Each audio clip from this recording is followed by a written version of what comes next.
8장입니다. 8장은 마가복음 이 분수령을 이루는 장입니다. 지도장으로 보면 1장에서 여기까지의 여정은 분수령인 가이사랴 빌립보까지 올라왔던 길입니다. 이 분수령에서 베드로가 예수님을 향한 그 유명한 고백을 합니다. 이 고백이 있은 후 주님과 제자들이 가이사랴 빌립보를 떠나 갈보리까지 가는 것이 마가복음 8장 이후 끝까지의 내용입니다. 이 흐름을 따라 말씀을 보기 위해서 8장 1절부터 21절까지는 건너뛰고 가이사랴 빌립보 직전의 사건인 베세다에서 있었던 일부터 살펴보도록 하겠습니다. 22절입니다. 베세다의 이름에 사람들이 맹인 한 사람을 데리고 예수께 나와 손대시기를 구하거늘 예수께서 맹인의 손을 붙잡으시고 마을 밖으로 데리고 나가사 눈에 침을 뱉으시며 그에게 안수하시고 무엇이 보이느냐 물으시니 쳐다보며 이르되 사람들이 보이나이다. 나무 같은 것들이 걸어가는 것을 보나이다 하거늘 이에 그 눈에 다시 안수하시며 그가 주목하여 보더니 나아서 모든 것을 밝히 보는지라. 예수께서 그 사람을 집으로 보내시며 이르시되 마을에는 들어가지 말라 하시니라. 맹인의 눈을 열어주시는 기적을 예수님은 여러 번 베푸셨습니다. 그러나 오늘 이 기적 사건에는 우리들의 눈길을 끄는 몇 가지 특이한 점이 있습니다. 첫째로 주님께서 첫 번째 안수를 해주셨을 때 맹인이 하는 말이 우리의 관심을 끕니다. 주님께서 무엇이 보이느냐 물으시니까 맹인은 나무 같은 것들이 보인다고 합니다. 맹인의 입에서 나무라는 말이 나왔다는 것은 이 맹인은 태어나면서부터 맹인은 아니었다는 뜻일까요? 맹인으로 태어나지 않았기 때문에 어렸을 때는 이 사람이 나무를 보았던 것일까요? 그런데 자라면서 어느 날 그만 맹인이 된 것일까요? 둘째로 흥미로운 것은 주님께서 맹인에게 무엇이 보이느냐라고 물으신 점입니다. 주님이 기적을 행하신 후에 상대방에게 이런 식으로 물으신 적이 없습니다. 왜 이 사람에게는 이 질문을 하셨을까 좀 궁금합니다. 셋째로 주님이 두 번이나 안수하신 후에야 모든 것을 밝히 볼 수 되었다는 점도 좀 흥미롭습니다. 지금까지 우리가 보아온 대로 주님이 어떤 기적을 일으킬 때는 두 번, 세 번 시도하신 적이 없습니다. 단번에 그것도 곧 기적이 일어났습니다. 그런데 왜 이 경우는 첫 번째는 희미하게 보이고 두 번 안수하신 후에야 모든 것이 밝히 보이게 되었을까요? 주님께서 우리들에게 어떤 영적인 교훈을 주시기 위해서 이렇게 하신 것은 아닐까요? 오늘 말씀을 전체적으로 보겠습니다. 8장 18절을 보면 너희가 눈이 있어도 보지 못하며 귀가 있어도 듣지 못하느냐 또 기억하지 못하느냐 하십니다. 제자들의 눈이 여전히 영적으로는 닫혀 있는 것을 보시고서 안타까워하신 것입니다. 주님께서 첫 번째 안수를 해주셨을 때 맹인의 눈이 열리질 않았습니다. 두 번째 안수해 주신 후에야 모든 것을 밝히 볼 수가 있게 되었습니다. 이런 일이 있은 후 주님은 제자들을 데리고 가이사랴 빌립보에 올라가서 제자들에게 너희는 나를 누구라 하느냐라고 물으십니다. 이곳에서 베드로가 그 유명한 고백 주는 그리스도이십니다 라는 고백을 합니다. 비로소 베드로의 눈이 열린 것이죠. 이렇게 이 말씀을 전체 맥락에서 보면 왜 예수님이 첫 번째 안수에서는 나무 같은 것들만 보이고 두 번째 안수해 주셨을 때야 모든 것을 밝히 볼 수 있도록 해주셨는지 그 영적인 교훈은 분명합니다. 주님이 누구신지를 우리가 깨닫는 것이 이렇게 뜻이다는 교훈입니다. 예수님이 누구신지를 단번에 깨닫는 사람은 없습니다. 주님께서 오래 참으시는 가운데 조금씩 점진적으로 깨닫게 해주십니다. 하늘에 속한 것을 깨닫는 일에 있어서 우리 인간들의 지각은 이렇게 어둡고 더딥니다. 그럼 이제 가이사랴 빌립보로 올라가 보도록 하겠습니다. 27절입니다. 예수와 제자들이 빌립보 가이사라 여러 마을로 나가실새 길에서 제자들에게 물어 이르시되 사람들이 나를 누구라 하고 하느냐. 제자들이 여짜와 이르되 세례 요한이라 하고 더러는 엘리야 더러는 선지자 중에 하나라 하나이다. 또 물으시되 너희는 나를 누구라 하느냐. 베드로가 대답하여 이르되 주는 그리스도시니이다 하매 사람들이 나를 누구라 하느냐 예수님이 물으십니다. 더러는 세례 요한이라고 더러는 엘리야라고 더러는 선지자 중에 하나이다 라고 제자들이 대답합니다. 세례 요한이든 엘리야든 또 어떤 선지자든 결국 사람입니다. 사람들이 생각하는 예수님은 사람의 한계를 벗어나지 못했다는 뜻이죠. 이렇게 물으신 후에 주님은 제자들에게 물으십니다. 너희는 나를 누구라 하느냐. 그리스도시니이다 라고 베드로가 대답합니다. 마가복음은 세계의 위대한 신앙 고백으로 구성된 책이라고 제가 서두에서 말씀드렸습니다. 첫 번째 고백은 마가복음 1장 1절에서 마가가 하나님의 아들 예수 그리스도의 복음의 시작이라고 한 고백입니다.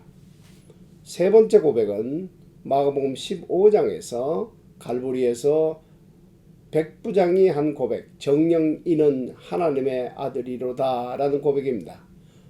이 내용은 15장에 가서 자세히 보도록 하겠습니다. 두 번째 고백이 오늘 가이사라 빌립보에서 베드로가 고백한 주는 그리스도시니이다 라는 고백입니다. 가이사라 빌립보는 베세다 북쪽 약 25마일쯤 되는 곳에 있습니다. 헤롯 빌립 왕은 이스라엘 북쪽 지방의 왕인데요. 이 사람이 건설한 도시, 신도시입니다. 로마의 황제 가이사라와 자기 이름 빌립을 합쳐서 가이사라 빌립보라고 명명했습니다. 이곳은 헐몬산에서 발원이 되는 물이 수천 년이 지난 오늘까지도 시원하게 흐르는 곳입니다. 이곳에 헤롯 왕은 헬라의 신인 판신을 동굴에 모시고 그 앞에 아우구스도 신전을 세웠습니다. 이런 점에서 가이사라 빌립보는 로마의 축소판이라고도 할 수 있습니다. 로마의 신과 로마의 황제를 모두 모신 곳이 이곳입니다. 도시 이름도 가이사라 빌립보이니까 이곳을 방문하는 자마다 로마에 온 것 같은 착각을 느꼈을 것입니다. 바로 이런 곳에서 예수님은 너희는 나를 누구라 하느냐 물으셨고 베드로는 당시 황제에게만 사용되었던 주라는 호칭을 사용하면서 주는 그리스도시니이다 라고 고백했습니다.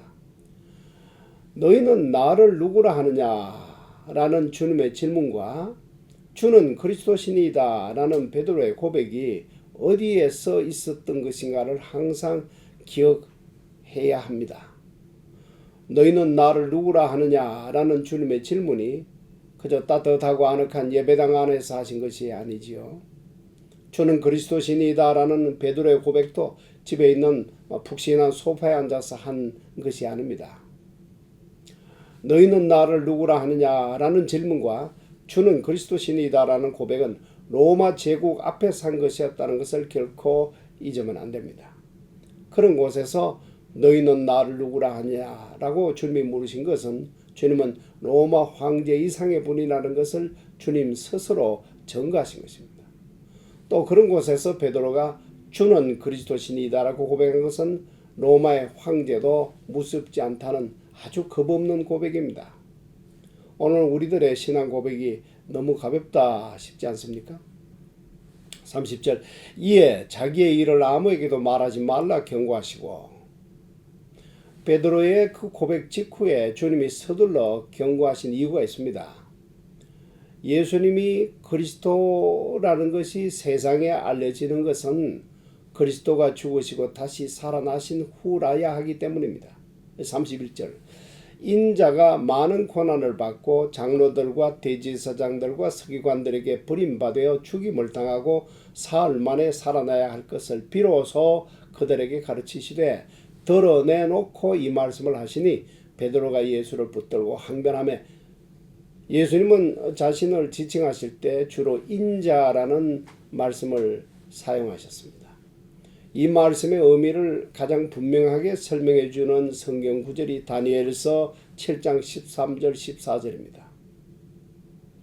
내가 또 밤 환상 중에 보니 인자 같은 이가 하늘 구름을 타고 와서 옛적부터 항상 계신 이에게 나아가 그 앞으로 인도되매 그에게 권세와 영광과 나라를 주고 모든 백성과 나라들과 다른 언어를 말하는 모든 자들이 그를 섬기게 하였으니 그의 권세는 소멸되지 아니하는 영원한 권세요 그의 나라는 멸망하지 아니할 것이니라.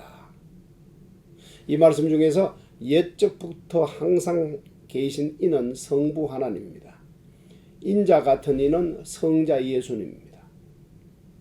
오늘 본문 말씀 34절은 인자가 장차 받으실 영광에 관한 말씀입니다. 그러나 이 영광은 반드시 고난을 통과한 후에야 받을 수가 있습니다.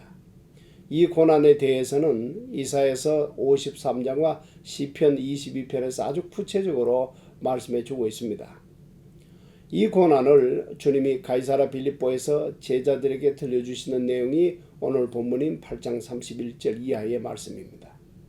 추려서 말하면 이제부터 메시아에게 일어날 일은 다음과 같습니다. 첫째로 많은 고난을 받을 것입니다. 둘째로 유대인 종교 지도자들부터 배척을 받을 것입니다. 셋째로 죽임을 당하게 될 것입니다. 넷째로 그러나 죽은 자 가운데서 다시 살아나실 것입니다. 이런 충격적인 내용들을 주님은 제자들에게 이제는 드러내놓고 말씀해 주셨습니다. 이것이 그리스도가 이 세상에 오신 목적입니다. 이 말씀들 중에서 한 가지 특별하게 우리들의 시선을 끄는 것은 말씀이 하나같이 해야 한다, must라고 되어 있는 점입니다. 고난을 받아야 한다, 버림받아야 한다, 죽임 당해야 한다, 다시 살아나야 한다. 이렇게 must로 되어 있습니다. 왜 이렇게 말씀하시는가 하면 이 모든 내용을 성부 하나님이 미리 말씀하셨기 때문입니다. 하나님이 하신 말씀은 반드시 말씀대로 이루어집니다. 왜냐하면 그 말씀이 하나님이 하신 말씀이기 때문입니다.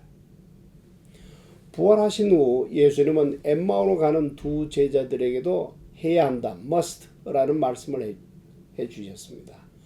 인자가 죄인의 손에 넘겨져 십자가에 못 박히고 제3일에 다시 살아나야 하리라.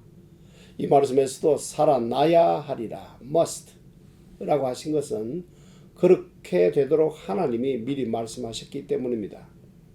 이러시되 미련하고 선지자들이 말한 모든 것을 마음에 더디 믿는 자들이여 그리스도가 이런 고난을 받고 자기의 영광에 들어가야 할 것이 아니냐 하시고, 고난 받아야 하고 영광에 들어가야 하는 이유는 고난 받고 영광에 들어가도록 하나님이 미리 말씀하셨기 때문입니다. 이 말씀을 제대로 이해하지를 못했기 때문에 주님은 그 두 제자에게 미련하고 선지자들이 말한 모든 것을 마음에 더디 믿는 자들이여 라고 하셨습니다. 오늘 말씀도 그렇습니다. 인자가 많은 고난을 받아야 한다. 장로들과 대제사장들과 서기관들에게 버림받아야 한다. 죽임을 당해야 한다. 사흘 만에 살아나야 한다 라고 말씀하신 이유는 이렇게 되도록 하나님이 미리 말씀하셨기 때문입니다. 그렇다면 말씀대로 되어야 마땅하지 않느냐라는 것이 우리 주님의 말씀입니다. 하나님은 신실하신 분입니다. 말씀하신 것은 반드시 이루시는 일에 있어서 신실하십니다. 하나님의 이 신실하심이 우리들을 받쳐주는 반석이 됩니다. 이 신실하심이 우리를 이 세상 끝날까지 산 소망 가운데 살게 해줍니다. 그러나 베드로는 예수님을 붙들고 항변했습니다. 베드로는 예수님의 어디를 붙들었을까요? 손이었을 것만 같습니다. 예수님의 손을 붙들고는 베드로는 큰 목소리로 또 간절하게 예수님에게 항변했을 것입니다. 항변할 만도 하지요. 메시아가 죽임 당한다고 하는 것은 도저히 말도 안 되는 소리이기 때문에 항변할 만도 한 일입니다. 그리고 메시아가 죽임을 당하면 그 메시아를 따랐던 자신들도 모두 죽임을 당할 것입니다. 그러니 베드로가 항변한 것은 충분히 이해가 되는 일입니다. 33절 예수께서 돌이키사 제자들을 보시며 베드로를 꾸짖어 이르시되 사탄아 내 뒤로 물러가라. 네가 하나님의 일을 생각하지 아니하고 도리어 사람의 일을 생각하는도다 하시고, 예수님은 광야에서 40일 동안 금식하시는 중에 3번이나 사탄의 시험을 받으셨습니다. 네가 만일 하나님의 아들이거든 명하여 이 돌들로 떡덩이가 되게 하라. 네가 만일 하나님의 아들이거든 뛰어내리라. 만일 내게 엎드려 경배하면 이 모든 것을 네게 주리라. 이렇게 사탄이 시험했는데, 이 시험에서 예수님이 사탄을 물리치신 직후에 일어난 일을 누가는 다음과 같이 기록하고 있습니다. 마귀가 모든 시험을 다한 후에 얼마 동안 떠나니라. 이 얼마 동안 떠났다 라고 하는 이 말씀은 다시 나타날 때가 있을 것이다 라는 뜻이지요. 예루살렘 가는 길에 제자들이 누가 크냐로 싸웠을 때 마귀가 나타났습니다. 또 겟세마네에서 주님이 기도하셨을 때도 마귀는 나타났을 것으로 봅니다. 예수님을 십자가에 매달아 놓은 후에 사람들이 네가 만일 하나님의 아들이거든 자기를 구원하고 십자가에서 내려오라 라고 했을 때 그 말은 사람의 말이 아니라 마귀의 말입니다. 내려오실 수도 있었지요. 그러다 그렇게 되면 우리들의 구원이 어떻게 되겠습니까? 오늘 베드로 뒤에도 사탄이 나타났습니다. 그러므로 주님은 사탄아 물러가라 라고 꾸짖으신 것입니다.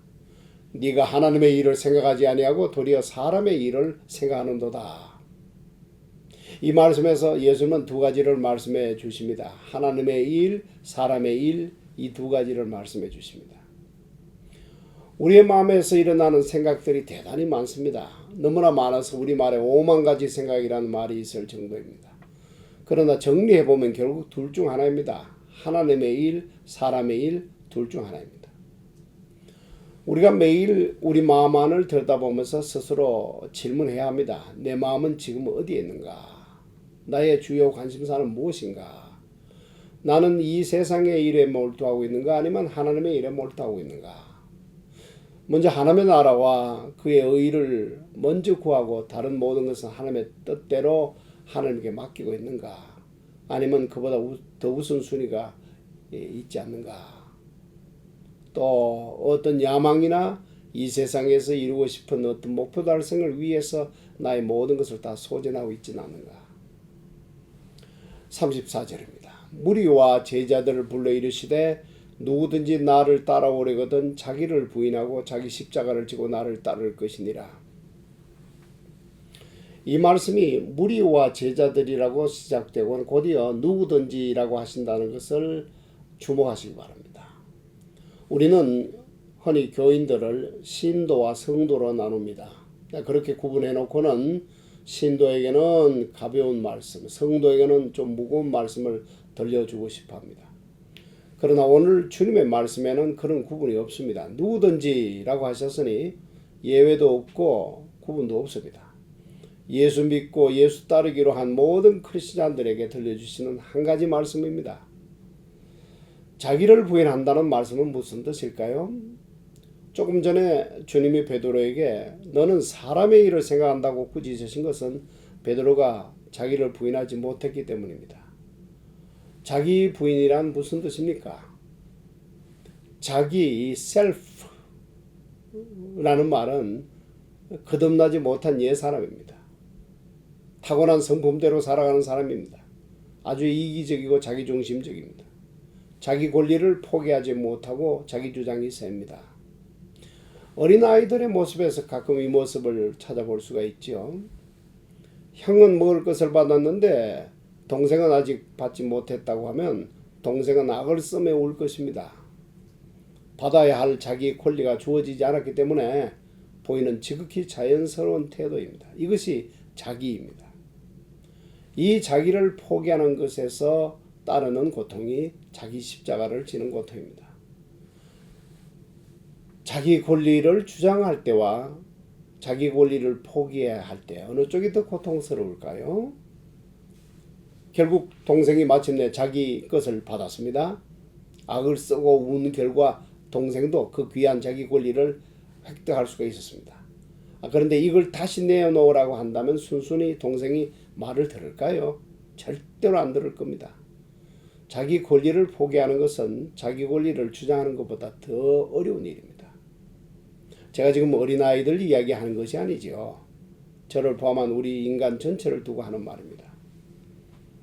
자기 십자가를 지라 하는 말씀은 이 어려운 자기 권리를 포기하라는 말씀입니다. 35절입니다. 누구든지 자기 목숨을 구원하고자 하면 잃을 것이요 누구든지 나와 복음을 위하여 자기 목숨을 잃으면 구원하리라. 사람이 만일 온 천하를 얻고도 자기 목숨을 잃으면 무엇이 유익하리요? 사람이 무엇을 주고 자기 목숨과 바꾸겠느냐? 이 말씀 역시 누구든지라는 말씀으로 시작이 됩니다. 예외가 없다는 뜻이지요. 자기 목숨을 구원하고자 하는 자는 반드시 자기 목숨을 잃습니다. 예외가 없습니다. 영어 성경으로 보면 이 말씀의 시작이 for, 왜냐하면으로 되어 있습니다. 왜 34절에서 주님께서 자기 십자가를 지고 자기를 부인하고 나를 따르라 하셨느냐 하면 35절의 이유 때문이다. 이렇게 기록되어 있습니다. 이유가 세 가지입니다. 첫째로 이 세상에서는 어떤 누구도 자기 힘으로 자기를 구원할 수가 없기 때문입니다. 자기 힘으로 자기를 구원해 보려고 애를 쓰는 사람은 결국 가면 갈수록 더 절망에 빠지게 됩니다. 왜냐하면 가면 갈수록 자신 안에는 기댈 만한 것이 하나도 없다는 것을 누구보다도 자기 자신이 더 절감하기 때문입니다. 만물보다 거짓되고 심히 부패한 것은 마음이라 누가 능히 이를 알리요. 이런 마음으로 평생을 살아가는 인간이 하나님 보시기에 어떻게 선을 행할 수가 있겠습니까? 한국의 어떤 영향력이 컸던 스님은 죽기 바로 직전에 다음과 같이 고백했다고 합니다. 일평생 남녀 무리를 속여 미치게 했으니 그 죄업이 하늘에 미쳐 수미산보다 더 크다. 이 고백은 제 생각에는 아주 정직한 고백입니다. 그 스님이 참으로 정직한 고백을 했다 싶습니다. 그러나 그 스님만이겠습니까? 우리도 일평생 말한 거짓말을 다 모아 쌓아보면 에베레스트 산만큼이나 될지 모릅니다. 이 죄를 대속해 주신 우리 주 예수님이 안 계시면 그 스님이 고백한 것처럼 우리 역시 지옥 불못 속에 떨어져야 할지 모릅니다. 이 절망적인 자기를 포기하고 예수님과 예수님의 복음을 취할 때만이 구원을 얻을 수 있습니다. 둘째로 자기 자신만을 위하여 산 사람은 설령 천하를 얻었다고 해도 결국 자신이 잡은 것은 바람일 뿐이기 때문입니다. 솔로몬이 이렇게 고백했습니다. 내가 해 아래에서 행하는 모든 일을 보았노라. 보라 모두 다 헛되어 바람을 잡으려는 것이로다. 자기 목숨을 잃으면이라는 말씀은 결코 숭배하면이라는 말씀은 아닙니다. 자기밖에 모르는 어린아이와 같은 옛사람에 대해서는 죽고 예수님과 함께 다시 살게 된 새 사람으로 살라는 말씀입니다. 내가 그리스도와 함께 십자가에 못 박혔나니 그런즉 이제는 내가 사는 것이 아니요 오직 내 안에 그리스도께서 사시는 것이라. 이제 내가 육체 가운데 사는 것은 나를 사랑하사 나를 위하여 자기 자신을 버리신 하나님의 아들을 믿는 믿음 안에서 사는 것이라. 38절을 봅시다. 누구든지 이 엄란하고 죄 많은 세대에서 나와 내 말을 부끄러워하면 인자도 아버지의 영광으로 거룩한 천사들과 함께 올 때에 그 사람을 부끄러워하리라. 왜 자기를 부인하고 자기 십자가를 지고 따라가야 하는가 하면 그 세 번째 이유가 이 말씀 안에 있습니다. 주님이 다시 오시기 때문입니다. 주님은 다시 오십니다. 아버지의 영광으로 거룩한 천사들과 함께 다시 오십니다. 앞으로 얼마 후, 그러니까 오늘 본문의 말씀으로부터 얼마 후 주님께서 대제사장 앞에 끌려가실 때 그 자리에는 장로들과 서기관들도 있습니다. 그 자리에서 대제사장이 주님에게 묻습니다. 네가 찬송받을 이의 아들 그리스도냐? 주님께서 대답하십니다. 내가 그니라. 인자가 권능자의 우편에 앉은 것과 하늘 구름을 타고 오는 것을 너희가 보리라. 대제사장이 이 말을 듣고는 자기 옷을 찢으며 우리가 어찌 더 증인을 요구하리요? 그 신성모독하는 말을 너희가 들었도다. 너희는 어떻게 생각하느냐라고 말하자 그 자리에 있는 모든 사람들이 사형에 처해야 마땅하다라고 외칩니다. 그래서 예수님은 십자가에 죽임을 당하게 됩니다. 우리 주님의 말씀의 일관성, 이 일관성을 주목하고 싶습니다. 오늘 본문에서 하시는 말씀이나 얼마 후 대제사장 앞에서 하시는 말씀이나 우리 주님의 일관성은 무서울 정도입니다. 이 무서운 일관성을 유지하시는 이분을 우리는 어느 정도로 알고 있을까요? 이 머리로서가 아니고 가슴으로서 말입니다. 그런데 주님께서 다시 오실 때 부끄러워하실 자도 있다고 주님은 말씀합니다. 자기 아버지로부터 나는 네가 부끄럽다 라는 말을 들은 것이 그 아들의 평생 동안 가슴에 상처가 되는 경우를 제가 본 적이 있습니다. 만일 우리가 영원하신 아버지로부터 나는 네가 부끄럽다라는 음성을 듣게 된다면 그 음성은 평생이 아니라 영원토록 들어야 할 것이니 이것은 상상조차 하기 싫은 끔찍한 일입니다. 자, 이러니 도대체 예수님은 누구이기에 이런 말씀을 할 수가 있나 또 싶어요. 예수님이 개인적으로 하시는 말씀도 아니죠.